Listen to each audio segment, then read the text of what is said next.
Hi,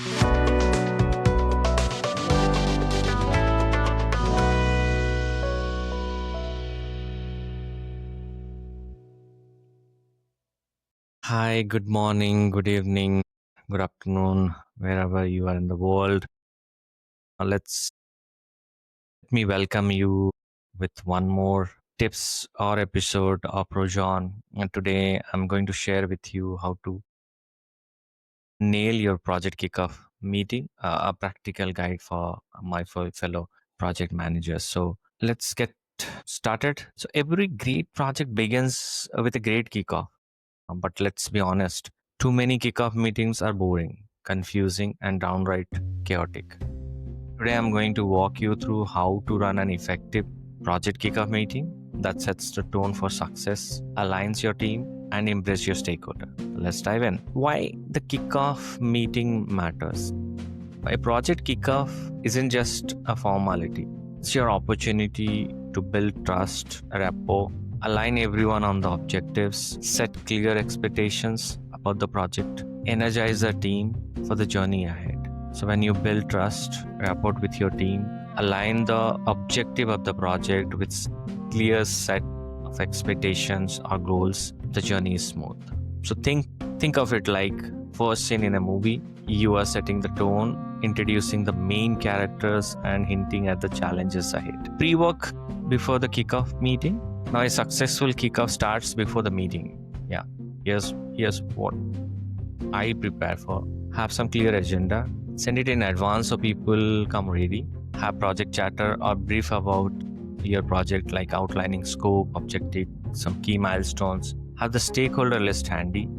Know who is in the room and their role. Then get ready with the logistic or arrangements, like testing your tech if you are connecting virtually, or keeping the room ready, materials and concise. So here is one tip I can able to share. Send a short pre-read with the key project details so the kickoff meeting can focus on discussion, not reading the slides. So how do you structure the kickoff? Here's my tried and tested kickoff meeting structure.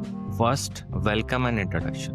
Call out the names, their roles, and do some fun fact a few minutes to break the ice. Next, you can go for project purpose, objectives, like why we are doing this, what project success looks like, what are the benefits you're going to get, the organization is going to get. Next, you go and define the scope and deliverables about the project, like what's in there, what is not in scope, that is clearly has to be defined. We go on talking about next timeline and key milestone in the project, like high level view to give everyone a context about how the timeline looks like, what are the key achievements we are going to have it in the project. Followed by the roles and responsibility.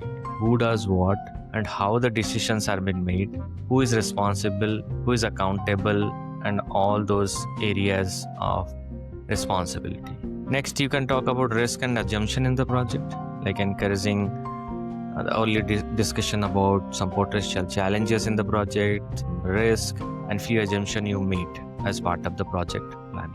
Finally, you talk about the communication plan, like the meeting cadence, whether it's weekly, bi-weekly, quarterly, depends on the nature of the project, what tools can be used, whether you're going to be virtually, in person, kind of notes you can have it, and the escalation process or metrics of reporting. And finally, you mentioned about the next step, immediate action after the meeting, what needs to be done. So how do you engage the stakeholders during the kickoff meeting? Obviously, a kickoff shouldn't be a conversation, not a lecture from your side. So you can use techniques like asking each stakeholders their biggest concern or priority at the moment. You can run through some polls or quick surveys if you're doing it virtually. Have some visual aids like roadmaps, Kanban boards, or concept maps, or design notes, to make it more lively. So remember, if they talk, they take ownership.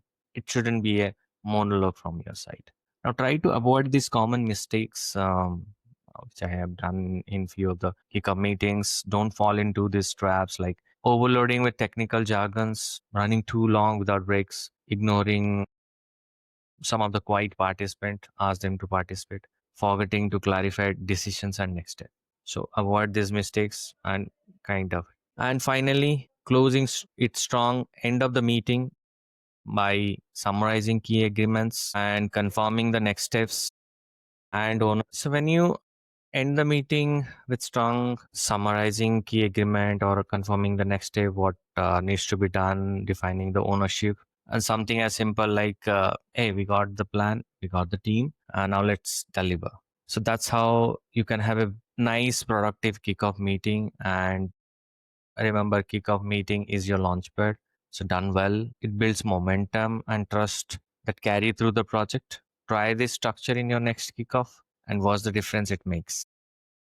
So that's the tip for the day, and stay tuned for more such tips on practices. See you for the next time. Thank you.